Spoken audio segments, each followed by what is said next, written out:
tener en cuenta que es una situación muy común en las emergencias, en las hospitalizaciones, en las unidades de cuidados intensivos y cuidados intermedios.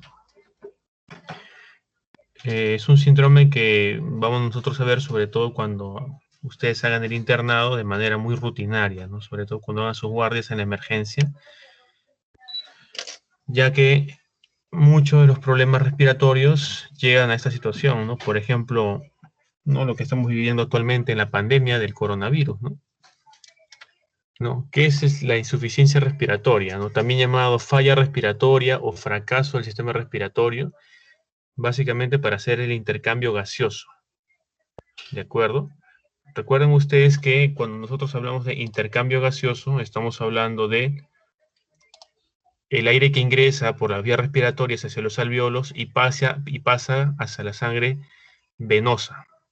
¿De acuerdo? Recuerden ustedes que los capilares que provienen de las venas desembocan en las venas pulmonares y posteriormente en la aurícula izquierda para pasar a la circulación sistémica y proporcionar oxígeno a todos los tejidos mediante la hemoglobina, ¿no? Utilizando como transportador la hemoglobina, ¿no? Este proceso de intercambio, ¿por qué se dice intercambio, no? Porque no solamente el oxígeno va a pasar de la vía respiratoria hacia el capilar, sino también va a haber una salida de dióxido de carbono hacia la vía respiratoria, ¿de acuerdo?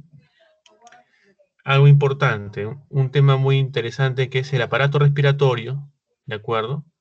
Involucra principalmente los pulmones y las vías respiratorias, mientras que el sistema respiratorio es un concepto más amplio, no solamente incluye el propio aparato respiratorio, sino además eso incluye al sistema respiratorio, al sistema nervioso central, perdón, a la pared torácica, de acuerdo, que involucra no solamente los músculos respiratorios, como en este caso el diafragma, principal músculo inspiratorio, y el aparato circulatorio, de acuerdo, en este caso el corazón, de acuerdo, y los vasos.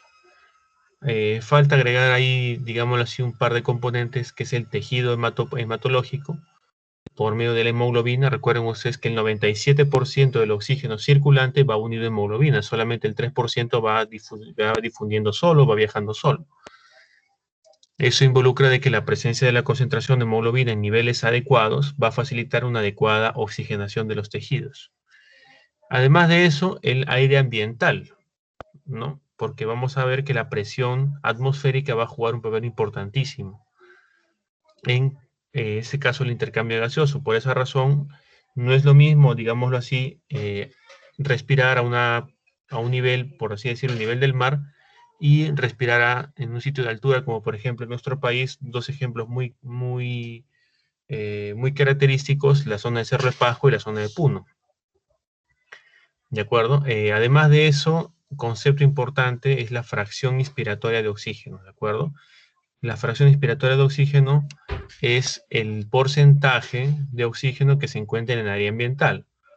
Ustedes saben que aproximadamente es el 21%, ¿de acuerdo? El 21, dicen el 20,8%, redondeado el 21% del aire, de la concentración del aire pertenece al oxígeno. Más del 70% es nitrógeno y pequeños porcentajes de gases nobles, ¿no? El helio, ¿no? En este caso el neón, otros gases como el hidrógeno, el monóxido de carbono, el dióxido de carbono, el ozono, etcétera, etcétera.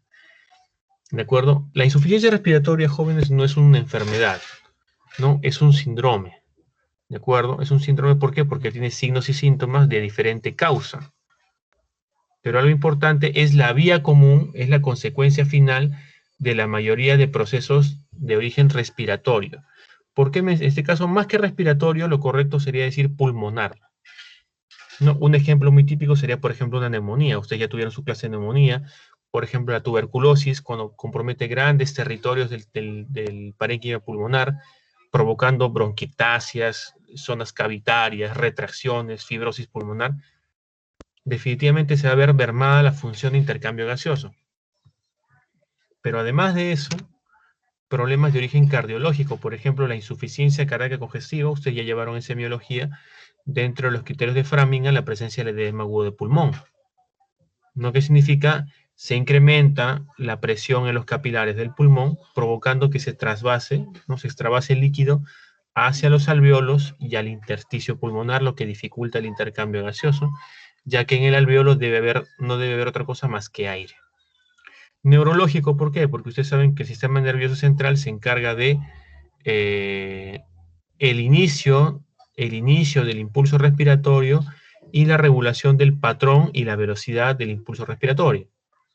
¿No es cierto? Ustedes saben que a nivel del tronco del encéfalo se encuentra el centro respiratorio, entre el bulbo y la protuberancia anular. Tóxicos, ¿no? Por ejemplo, medicamentos o toxinas o drogas, ¿no? O sustancias nocivas que puedan provocar algún efecto sobre la parte respiratoria, sobre todo a nivel del sistema nervioso central, ¿no? Un ejemplo muy típico, la intoxicación por benzodiazepinas, por opioides, ¿de acuerdo? Traumáticos, que involucren cualquier estructura del sistema respiratorio, puede ser a nivel de las costillas, a nivel de los músculos, a nivel de los pulmones, a nivel del sistema nervioso central. Miren ustedes, recuerden que la arteria pulmonar transmite, mejor dicho, traslada sangre venosa, ¿no? Sangre desoxigenada.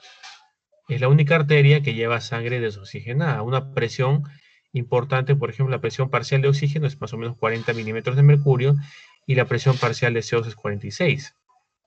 En el alvéolo deben existir casi las mismas concentraciones que en el capilar de la vena pulmonar.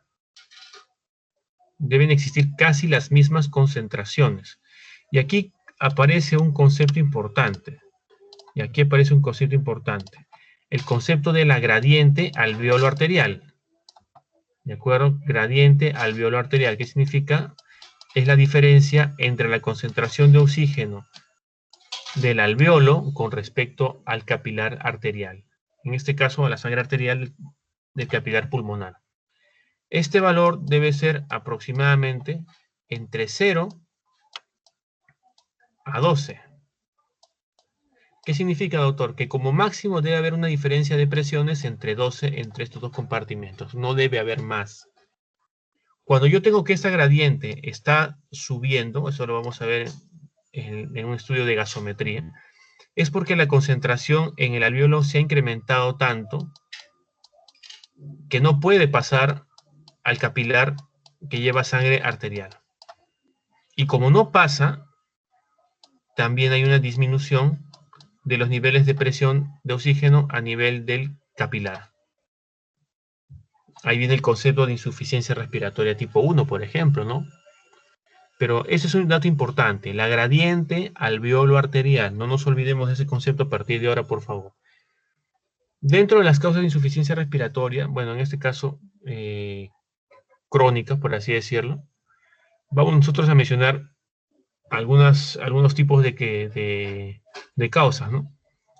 Principalmente el mecanismo obstructivo va a provocar hipoxemia. El mecanismo restrictivo va a provocar hipercapnia. Y posteriormente vamos a ver los tratamientos, ¿no? A grandes rasgos, ¿no? Esta es una última clasificación que es posterior a una muy clásica que ustedes conocen, la tipo 1, la tipo 2 y tipo 3, llamada también mixta, ¿no? Combinada, ¿no? La tipo 1 se conoce como hipoxémica, donde la principal característica es que la presión parcial de oxígeno en sangre arterial se encuentra por debajo de 60 milímetros de mercurio. La insuficiencia respiratoria tipo 2 involucra a la primera, también llamada hipercápnica, es decir, hay hipoxemia, pero además de eso suele haber hipercapnia. ¿Qué significa? Hay una presión parcial de CO2 superior a 50 milímetros de mercurio. La tipo 3, llamada perioperatoria, se produce en el contexto de pacientes que están ingresados a sala de operaciones para cirugía. Y la insuficiencia respiratoria se debe al uso de anestésicos que van a conllevar a que el espacio muerto se incremente, ¿de acuerdo? Provocando muchas veces alteración a nivel del surfactante pulmonar, provocando colapsos, es decir, microatelectasias. La insuficiencia respiratoria tipo 4, también llamada asociada a shock o hipoperfusión, se presenta en pacientes que por alguna razón presentan un estado de hipotensión arterial. Doctor, ¿qué significa eso? Ustedes saben que como cualquier otro órgano, el pulmón tiene que recibir perfusión a una determinada presión. Y saben ustedes que el síndrome de shock se caracteriza por hipotensión arterial, hipoperfusión tisular y disfunción orgánica. Es una triada. Entonces, el pulmón también se ha afectado. Por ende, no va a haber un buen intercambio gaseoso, ya que el pulmón no recibe un flujo adecuado, ¿no? Aquí se encuentran las características de cada tipo de insuficiencia respiratoria, ¿de acuerdo? Hipoxemia, generalmente con presión parcial de CO2 normal, la tipo 1. Y la gradiente alveolar arterial va a estar incrementada, ¿no? Siempre y cuando el problema se asocie a algún tipo de mecanismo, como la vamos a ver. No siempre está incrementada, ¿no?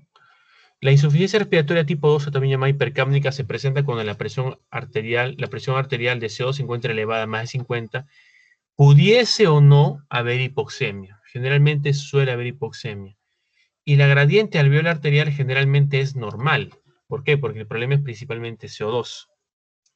La tipo 3, llamada perioperatoria, se produce como consecuencia de la disminución de la capacidad vital. ¿De acuerdo?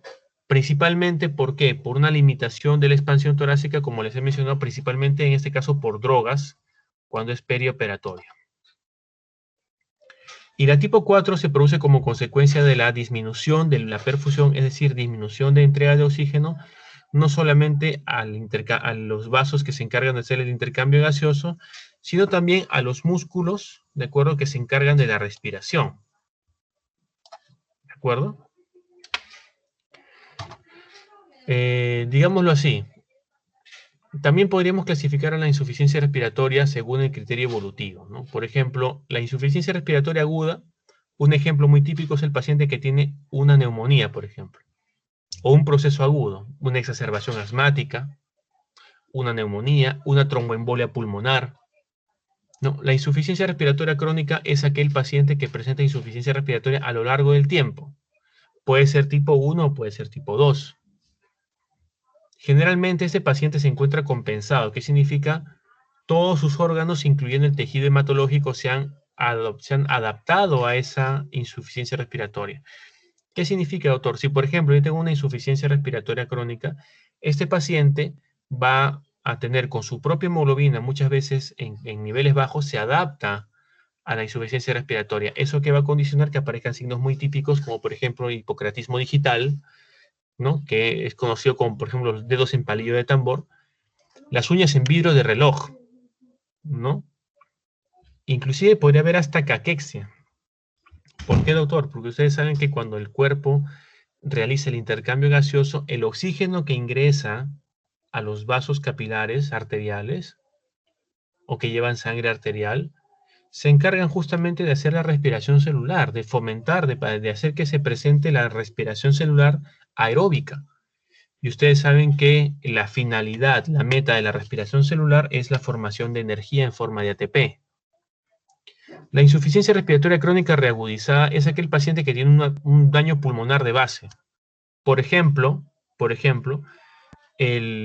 un gran porcentaje, digámoslo así, un 40 o un 30% de los pacientes que han tenido COVID en forma severa, coronavirus, infección por coronavirus, ya quedan con alguna secuela importante, ¿no? Debido a la lesión que tienen, ¿no? Pacientes que han tenido lesiones de 50% de compromiso pulmonar, 60%, 80%.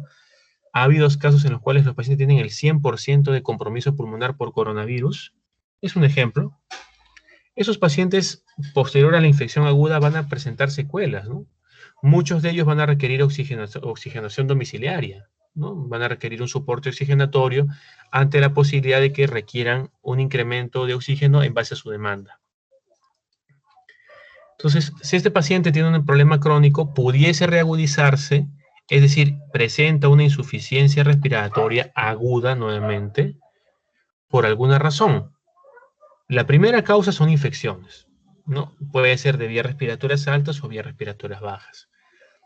Otra causa muy importante son las exacerbaciones de estos problemas crónicos por falta de medicación, ¿no? Por ejemplo, en el paciente que tiene EPOC, por ejemplo, ¿no? O de repente por algún tóxico, o de repente por algún medicamento, ¿no? Según el mecanismo fisiopatológico, aquí algo importante, ¿no? Doctor, ¿cuál es la diferencia entre mecanismo y tipo? Que en el tipo de insuficiencia respiratoria yo puedo encontrar más de un mecanismo. ¿De acuerdo? Por ejemplo, el más común, el más simple, el más elemental de entender es la disminución de la FiO2. ¿En qué caso se produce eso? Por ejemplo, en los casos en los que los pacientes se someten, por ejemplo, a espacios cerrados o en los cuales el aire poco a poco se va viciando, se va consumiendo. Por ejemplo, en los lugares donde ocurren los incendios, ¿no? O en lugares donde ocurren gran cantidad, se produce gran cantidad de humo. Ese humo es monóxido de carbono, monóxido de carbono y dióxido de carbono. Entonces, en el espacio donde se encuentra este paciente, poco a poco, nosotros al respirar estamos consumiendo oxígeno y produciendo CO2. Si tenemos un ambiente rico en CO2, el ambiente en general va a tener un incremento de presión de dióxido de carbono y va a llegar a un momento en que nosotros vamos a empezar a respirar dióxido de carbono. Eso va a elevar la presión parcial de CO2 en sangre, provocando la ira tipo 2. No. La hipoventilación alveolar. ¿Qué significa? Por alguna razón no se ventilan los alveolos. ¿No? Algo muy interesante, un concepto muy importante. ¿Qué cosa es una ventilación? Es lo que ustedes han revisado en semiología como frecuencia respiratoria. Una ventilación, jóvenes, es igual a una inspiración más una expiración, es decir, un ciclo respiratorio. Para yo poder ventilar, es decir, para que se pueda expandir la caja torácica, yo necesito los músculos respiratorios, necesito el diafragma, necesito que los nervios que inervan a los intercostales se encuentren en condiciones ideales, ¿no? Los nervios que salen de la médula espinal y que inervan a los intercostales y que inervan al diafragma se encuentren en condiciones estables, ¿no? En condiciones aceptables. Por esa razón, los cuadros que cursan con hipoventilación alveolar generalmente son los problemas neuromusculares. Por ejemplo, el síndrome de Guillain-Barré, la miastenia gravis, traumatismos cráneoencefálicos, fracturas costales, ¿de acuerdo? Alteración de la difusión, que es lo que es con respecto al ejemplo que puse hace un momento. Para que pueda haber una difusión, tiene que haber un adecuado intercambio, ¿de acuerdo? Tiene que haber una adecuada cantidad de parénquima pulmonar. Si yo tengo una disminución del parénquima pulmonar, va a haber un compromiso en la difusión de gases. Un ejemplo muy típico es la fibrosis pulmonar, ¿ya? Fibrosis pulmonar. Los dos mecanismos más frecuentes son, primero, la alteración ventilación-perfusión y el shunt. Doctor, ¿qué cosa es la ventilación-perfusión? Ustedes saben que todo alveolo debe estar perfundido y ventilado. Doctor, ¿qué significa ventilado? Por medio de la vía respiratoria tiene que llegar aire para poder hacer el intercambio. Y por medio del aparato cardiovascular, en este caso por medio de la arteria pulmonar, tiene que haber una vascularización para poder realizar el intercambio de gases. Va a haber circunstancias en las cuales no va a haber una buena perfusión porque hay una obstrucción a este nivel y en otros casos no va a haber una buena ventilación. La gran cantidad de situaciones que ustedes ya revisaron en las teorías y que son las más frecuentes, presentan ese mecanismo. Por ejemplo, los procesos obstructivos, ¿no? Por ejemplo, como el asma o el EPOC a nivel de la vía respiratoria, van a generar alvéolos no ventilados, pero todavía perfundidos. Las neumonías. Doctor, porque la neumonía lo que hace es llenar el alvéolo, es un alvéolo, llena el alvéolo de un exudado, de tal manera que el oxígeno ya no puede difundir. Recuerden ustedes que para que el oxígeno difunda tiene que encontrarse en un medio gaseoso, no en un medio líquido. Y el shunt es cuando se presenta una alteración ventilación-perfusión, pero generalizada. Abarca gran territorio, por no decir casi la totalidad, del parénquima pulmonar. Digámoslo así, si quisiéramos expresarlo mediante un síndrome, es el síndrome de distrés respiratorio agudo. Importante para poder entender por qué no se produce la ventilación y la perfusión, tener en cuenta el concepto del espacio muerto. ¿Qué es el espacio muerto? Es el espacio que no se intercambia, que no participa en el intercambio gaseoso. El espacio, digamos así, alveolar, ¿de acuerdo? ¿De acuerdo? También llamado espacio fisiológico, ¿de acuerdo? Es el volumen de aire que ventila alvéolos no perfundidos, ¿de acuerdo? Ventila alvéolos no perfundidos. Un ejemplo muy típico de esto es la tromboembolia pulmonar. La tromboembolia pulmonar. Doctor, ¿qué ocurre en la tromboembolia pulmonar? Como su nombre lo dice, una rama de la arteria pulmonar puede ser de alguna de los dos, o de repente lo que sería más grave todavía, que sea en el tronco de la pulmonar, ya no pasa la sangre porque hay una obstrucción, generalmente es un émbolo, por eso se llama tromboembolia, ¿no? Imagínense que este es el corazón, sale la arteria pulmonar y tiene que partirse en dos para ir a cada pulmón. Y eso ustedes saben que de la aurícula derecha vienen de las cavas, ¿no? Imagínense que llega un trombo de la vena, un émbolo de la vena cava inferior, pasa a la aurícula, al ventrículo, y llega acá y lo obstruye. Obstruye la arteria pulmonar. Entonces ya no pasa sangre ni a ninguna de las arterias pulmonares y por ende no hay intercambio gaseoso. No hay intercambio gaseoso. ¿Qué significa? Va a haber alvéolos ventilados, pero no perfundidos. ¿De acuerdo? Desde el punto de vista evolutivo ya hemos mencionado la insuficiencia respiratoria aguda y la crónica. ¿Cuál es la aguda? Que es la que se presenta en un corto periodo. Generalmente son horas o días. En algunos casos más específicos, minutos, como por ejemplo las reacciones anafilácticas que provocan, por ejemplo, edema de la glotis, ¿no? Que es una causa muy importante de paro cardiorrespiratorio y que es una emergencia. La insuficiencia respiratoria crónica es aquella que demora días, meses o años, ¿de acuerdo? Y muchas veces es el estadio final de muchos problemas, inclusive, como hemos mencionado, cardiológicos. Hay muchos pacientes con insuficiencia cardíaca severa, avanzada, que requieren oxígeno. Doctor, ¿debido a qué? A que su función cardíaca está tan dañada que constantemente el pulmón está edematizado debido a la falla de la bomba.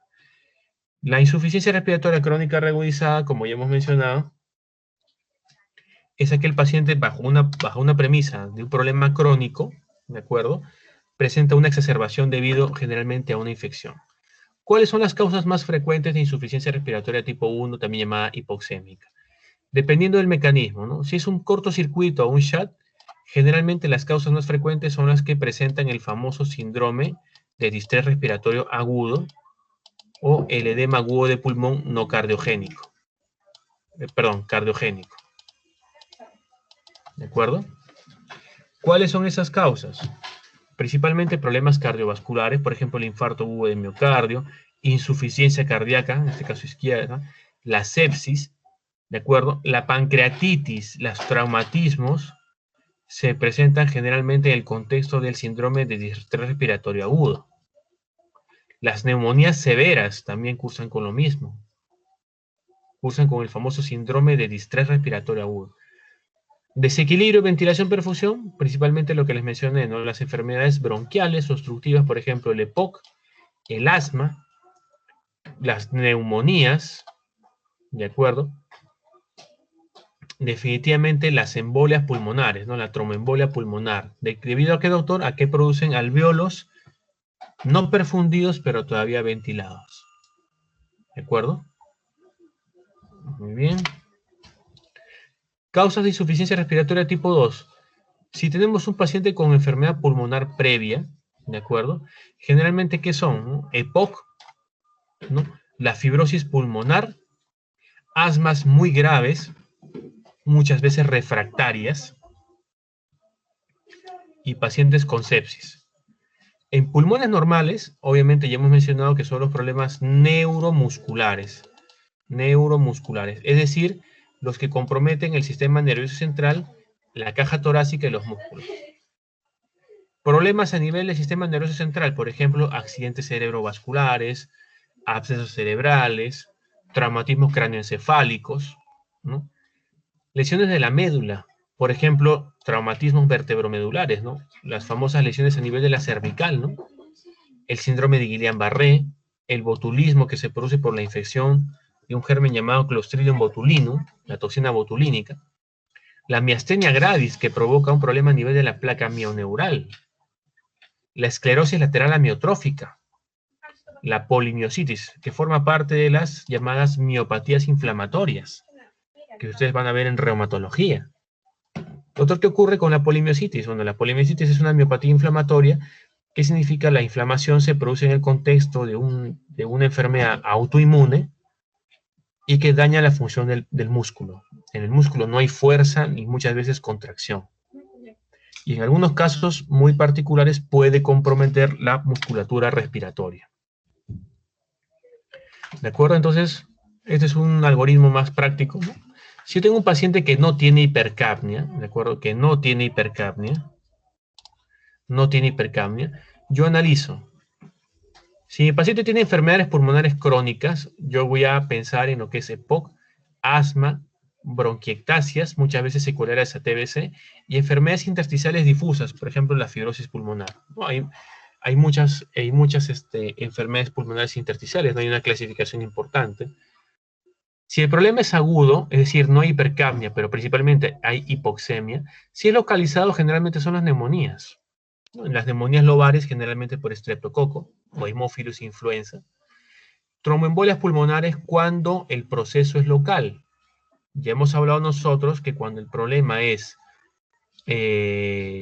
involucra, por ejemplo, una de las ramas de las pulmonares o el tronco de la pulmonar, el problema suele ser peor. Difusas, cuando el problema abarca ambos pulmones. Hablamos de edema agudo de pulmón. El cardiogénico se refiere a insuficiencia cardíaca. El síndrome de distrés respiratorio agudo también se le conoce como edema agudo de pulmón no cardiogénico. No es por una patología cardíaca. Cuando hay retención de CO2, yo analizo, tengo un parénquima pulmonar sano o un parénquima pulmonar patológico. Si tengo un parénquima pulmonar patológico, ¿quiénes son los pacientes que generalmente retienen CO2? Los asmáticos, graves, no controlados, crónicos y los pacientes con EPOC. ¿De acuerdo? Y si tengo hipercapnia, definitivamente, pienso en las patologías, ¿de acuerdo? Neuromusculares, como hemos analizado hace un momento. ¿De acuerdo? Estas son las diferencias entre los mecanismos fisiopatológicos, ¿no? Vamos a hacer solamente un pequeño comentario. Por ejemplo, en la disminución de la presión inspiratoria de oxígeno, ¿qué es lo que se presenta realmente? Es la presión arterial de oxígeno en la que se encuentra baja. Miren ustedes la gradiente, normal, porque va a tener la misma presión el alveolo que el capilar. El problema no es en la barrera o en la membrana alveolo capilar. En la hipoventilación alveolar generalmente suele haber hipoxemia, pero también suele haber hipercapnia.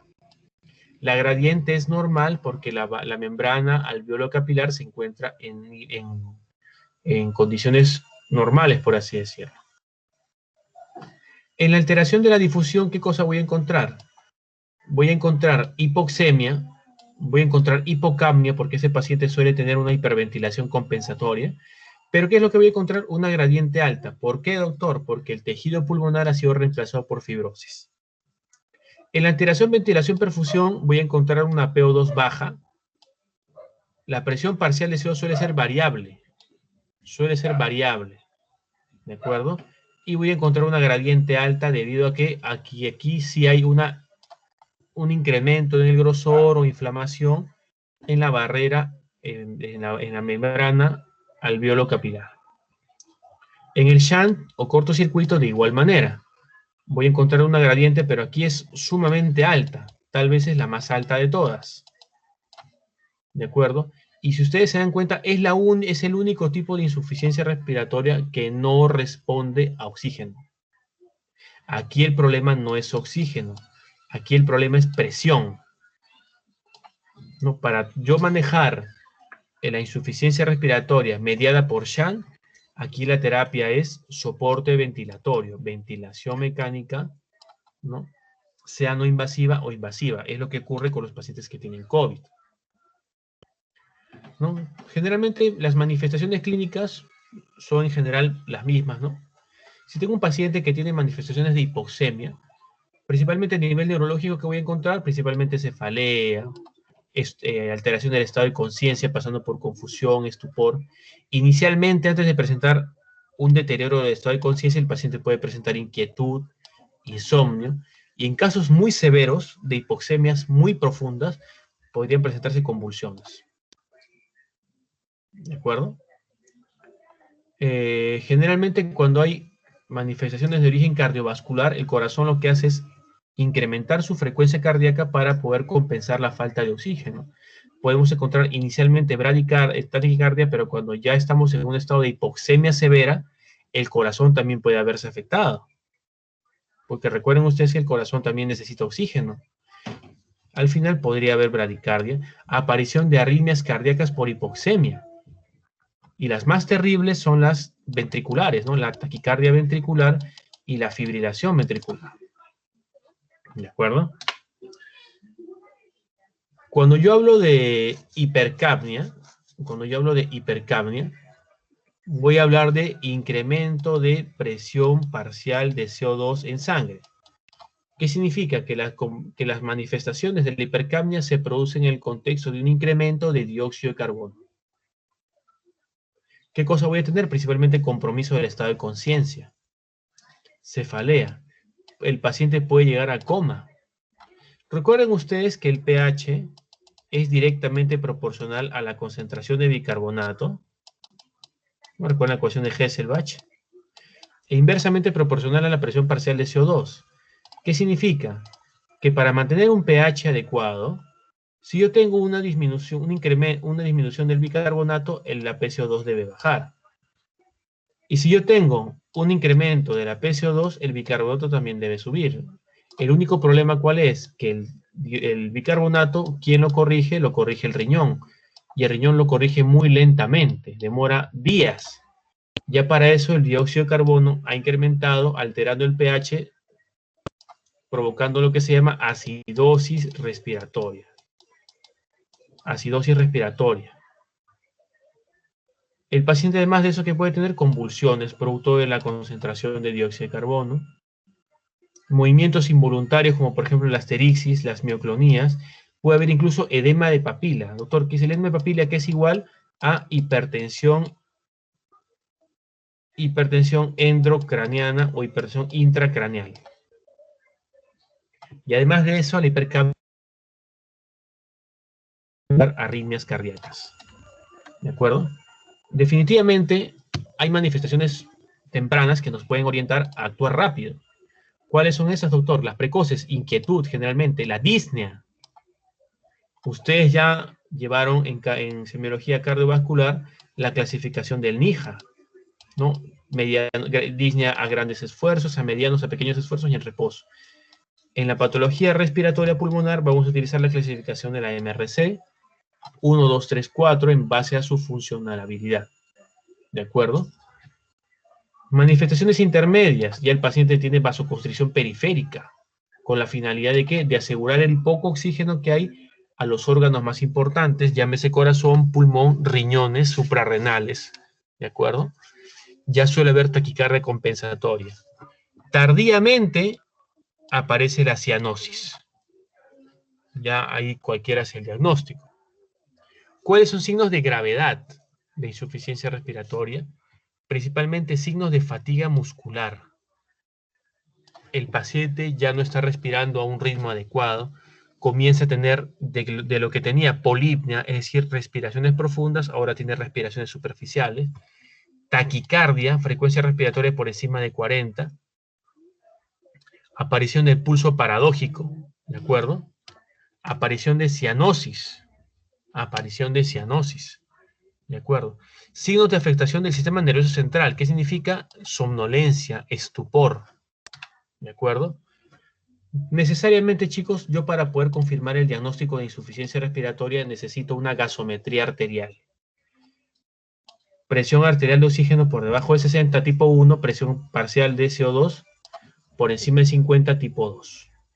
¿De acuerdo?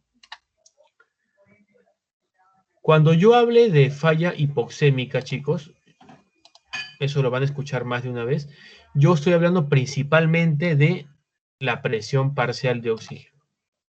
Es hipoxémica, ¿por qué? Porque el oxígeno no está entrando. No está entrando. El paciente va a tener un grado de hiperventilación compensatoria. ¿De acuerdo? Y esa hiperventilación va a condicionar que la presión parcial de oxígeno baje. ¿Por qué? Porque al incrementar la frecuencia respiratoria se va a eliminar el exceso de dióxido de carbono, inclusive puede ir hasta por debajo de lo normal.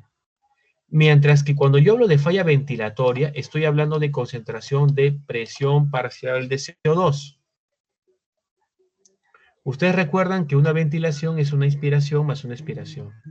Si yo tengo hipoventilación, ¿qué significa? Disminuyo la frecuencia respiratoria, ¿no? Un paciente disminuye su frecuencia respiratoria, definitivamente va a tener un incremento de presión parcial de CO2. ¿De acuerdo? Definitivamente el estudio de la insuficiencia respiratoria involucra el estudio de todos los componentes del sistema respiratorio. Generalmente cuando hablamos de eso, estamos hablando del problema pulmonar. Idealmente necesitamos primero confirmar si es que hay un problema infeccioso mediante el estudio de cultivo, ¿no? Puede ser incluso hasta hemocultivo si es que el paciente viniera con signos de bacteriemia o signos de sepsis. Un estudio hemático completo, por ejemplo, un hemograma para verificar si es que hay signos de infección como leucocitosis o leucopenia, que es más severo, los niveles de hemoglobina para saber si este paciente tiene un problema crónico, ¿no? Hay pacientes, por ejemplo, que vienen de altura, que vienen con una hemoglobina en 18, en 19, eso se le llama poliglobulia. ¿Pero qué significa, doctor? Ese es un fenómeno compensatorio debido a la hipoxemia que sufren por la altura donde viven.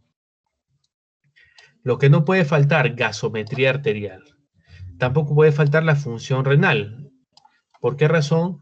Por el tema que les explicaba hace un rato del pH del bicarbonato, el riñón se encarga de esa función.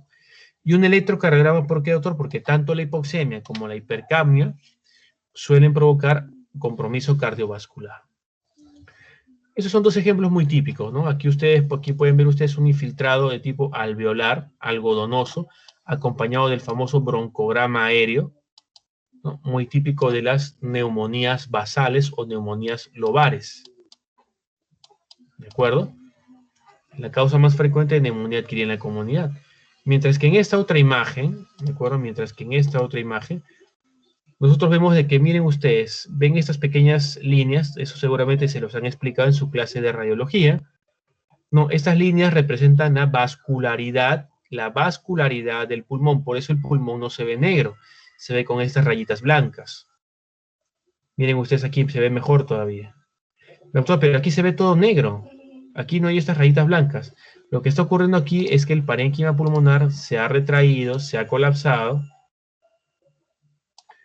debido a la presencia de ¿qué? De aire. ¿Cómo se le llama eso? Se le llama neumotórax.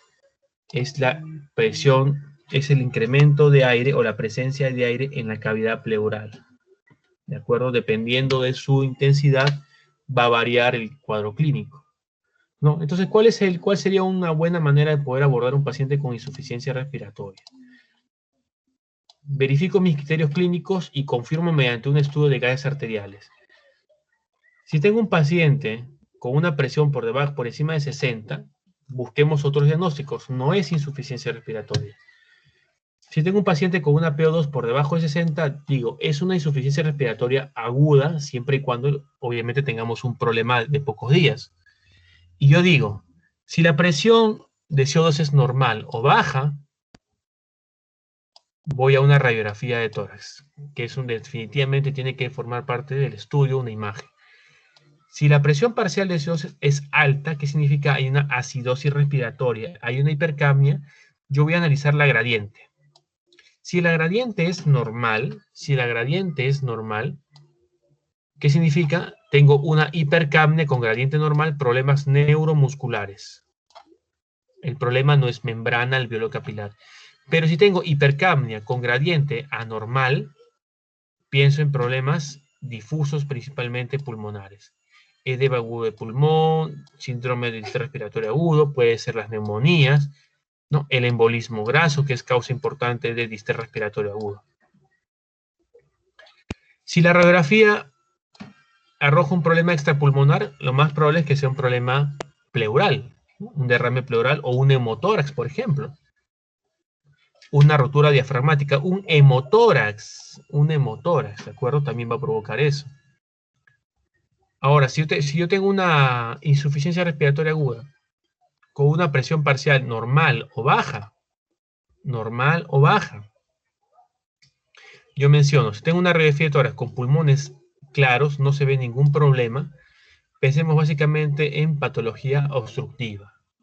Y cuando los problemas son localizados, la cabeza es la neumonía.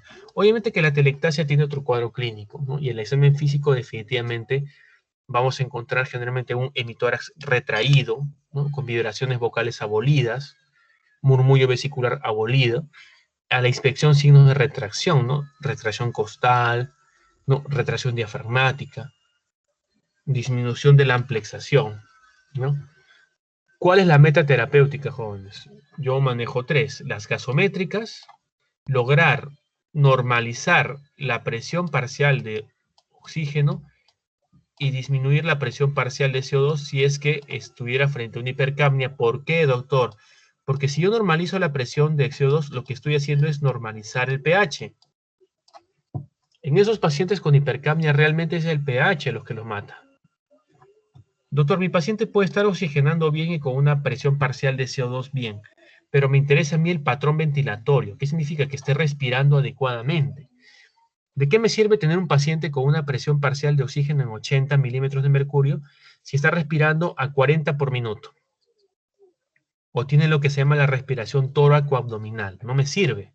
Ese paciente en el futuro próximo va a ir a un fracaso respiratorio por agotamiento muscular. Definitivamente la estabilidad hemodinámica es importante. ¿Por qué, doctor? Porque el pulmón recibe flujo y recibe perfusión por medio de la función del corazón. ¿De acuerdo? Entonces, nosotros vamos a manejar diferentes cosas. Por ejemplo, dentro del monitoreo respiratorio necesitamos los gases en sangre. ¿De acuerdo? ¿Una oximetría de pulso me puede dar una orientación? Por supuesto que sí. Definitivamente, cuando yo tengo una saturación menor de 90%, eso me equivale a que el paciente ya tiene una presión parcial de oxígeno menor de 60. ¿Qué significa, doctor?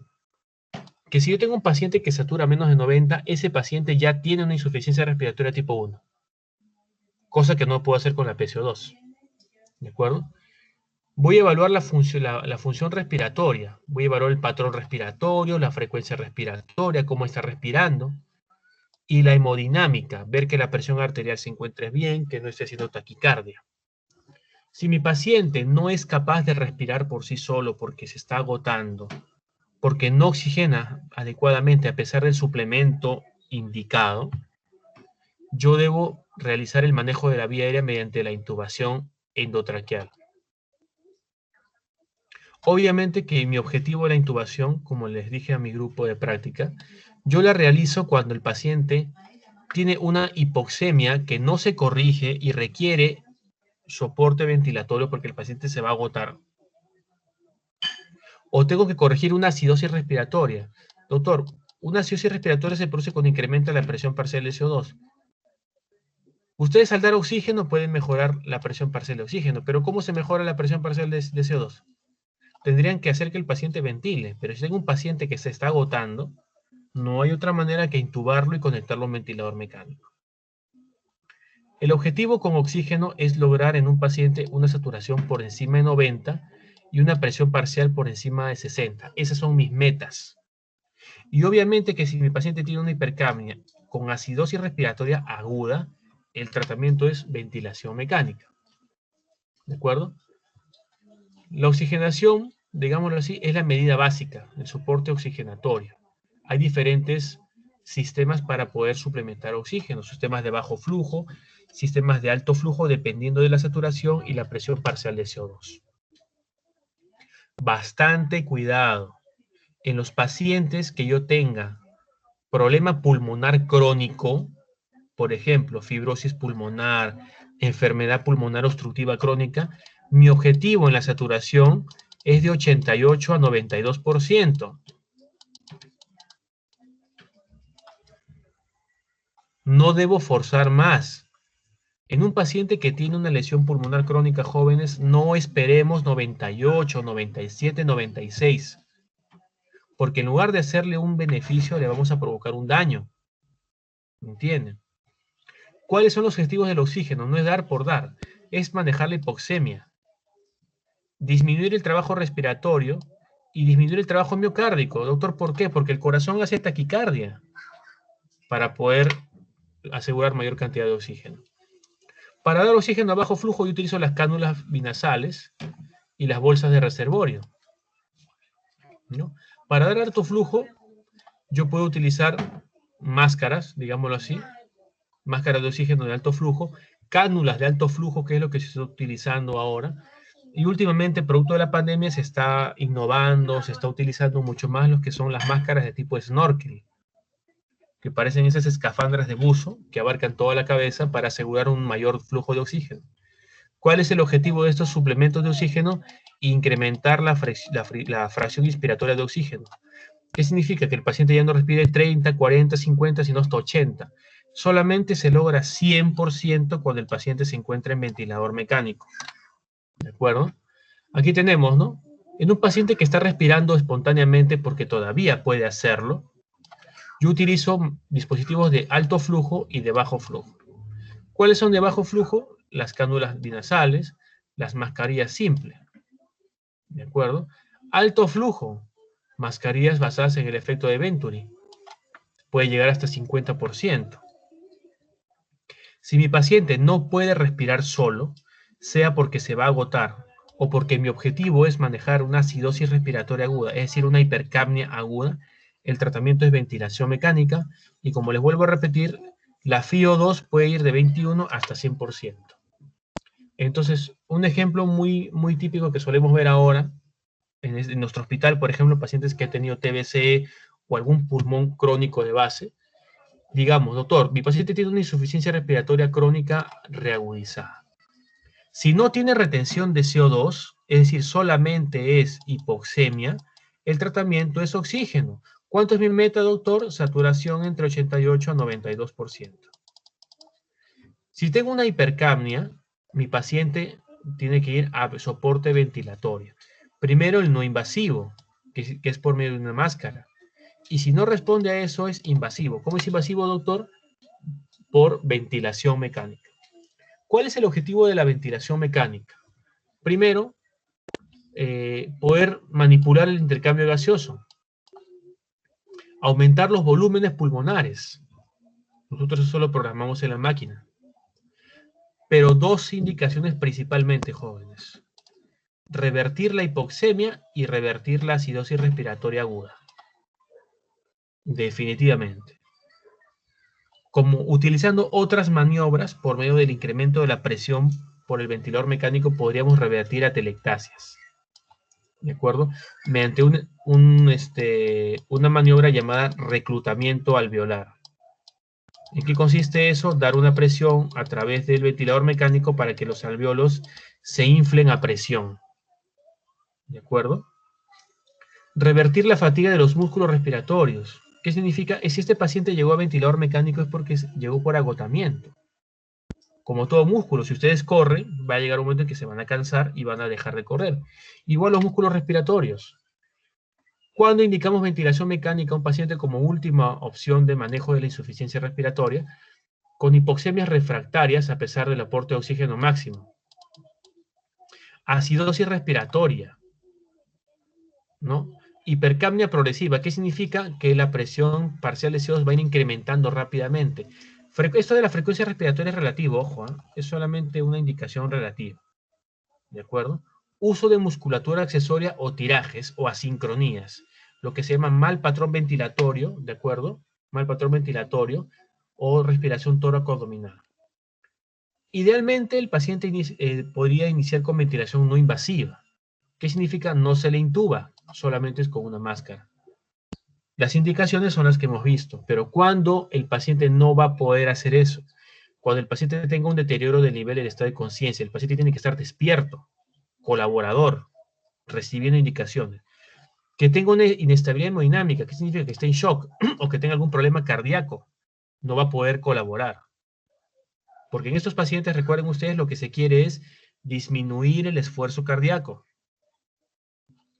Pacientes con gran cantidad de secreciones, por ejemplo, pacientes que tienen bronquiectasias o con EPOC. En esos pacientes tienen que expectorar las secreciones. Con la máscara no van a poder, tienen que intubarse los pacientes. Pacientes que no colaboren van a intubación. Y pacientes con traumatismos faciales, por ejemplo, los politraumatizados con fracturas a nivel de la cara. Cuando yo utilizo ventilación mecánica invasiva, intubación, ante una parada cardíaca o respiratoria o la inminencia de las mismas. Realmente en el paro cardiorrespiratorio la intubación es manejo del soporte avanzado, ¿no? Es parte del manejo del soporte avanzado cardiovascular. El fracaso de la ventilación mecánica no invasiva. Hipoxemias severas a pesar del tratamiento correcto. Y si el paciente presenta una acidosis respiratoria en el transcurso de este problema. ¿De acuerdo? ¿Cuáles son las indicaciones para la intubación? Ya hemos revisado, son 3. Corregir la obstrucción de la vía aérea, si es que, por ejemplo, está con algún problema de cuerpo extraño, o digámoslo así, un edema de glotis por una anafilaxia. Facilitar la higiene bronquial, pacientes con gran cantidad de secreciones que no pueden expectorar, también se le puede intubar. Y para conectar a un ventilador mecánico, ya hemos revisado las indicaciones para ventilación mecánica, que se encuentran aquí. ¿De acuerdo? Muy bien, entonces, dependiendo del tipo de insuficiencia, nosotros vamos a practicar un algoritmo muy práctico que se encuentra aquí. ¿De acuerdo? Si mi paciente tiene signos de gravedad, de insuficiencia respiratoria, dígase, incapacidad de protección de la vía aérea, fracaso muscular, paro respiratorio, hipoxemia grave, refractaria grave, hipercapnia grave o alteración del estado de conciencia, este paciente se intuba a ojo cerrado. A ojo cerrado. El resto ya lo hemos mencionado. ¿De acuerdo? Bueno, ¿alguna pregunta hasta ahí?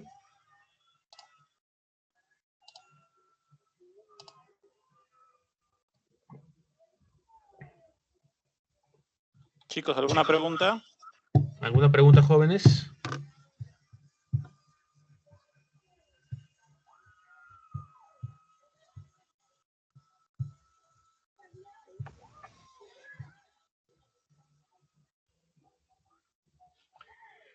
Creo que todo está claro entonces. Ya, los puntos claves de esta clase son las causas de insuficiencia respiratoria, los mecanismos de insuficiencia respiratoria, los tipos, diagnósticos gasométricos, el plan de trabajo en estos pacientes, dependiendo del mecanismo y la causa que estamos sospechando. Y el tratamiento es oxigenoterapia cuando el problema es hipoxémico. No olvidemos el problema en los pacientes crónicos, no se suplementa oxígeno a alto flujo. Y las indicaciones de ventilación mecánica entre hipoxemias graves refractarias y acidosis respiratorias agudas. Esos son los puntos claves que tienen que llevarse el día de hoy. ¿Ya? Muy bien, Marcelo, hemos terminado entonces. Sí, doctor. Muchas gracias, doctor. Ya, listo. Cuídense, chicos. Gracias. Nos encontramos. Gracias, Ya, listo. Cuídense, chicos. Hasta luego. Chao, chao.